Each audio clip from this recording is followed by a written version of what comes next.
আসসালামু আলাইকুম। একটা প্রশ্ন করি। আপনি শেষ কবে শুধু আল্লাহ তাআলাকে ভালোবেসে সিজদায় গিয়েছেন? একটু বলতে পারবেন?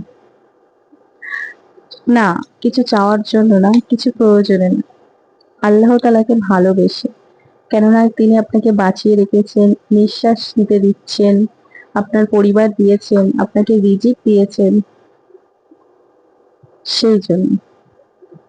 কোনদিনও কি আল্লাহকে ভালোবেসে সিজদায় গিয়েছেন? একবার নিজের মনকে প্রশ্ন করে দেখুন তো। আমরা হয়তো আল্লাহ তাআলার কাছে কত কিছুই না চাই।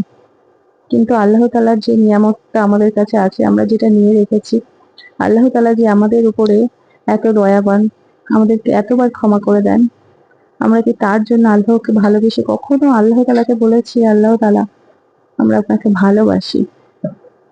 আপনি কতই না দয়াময়, আপনি কতই না রহমতশীল। আমরা আপনাকে ভালোবাসি।" শুধু এই বলে আল্লাহ তাআলার সিজদায় যাবেন। দেখবেন মনটা শান্তি, প্রশান্তিতে ভরে যাবে। আলহামদুলিল্লাহ, আলহামদুলিল্লাহ। আল্লাহ তাআলা আমাদের সব্বাইকে হেদায়েত দান করুক।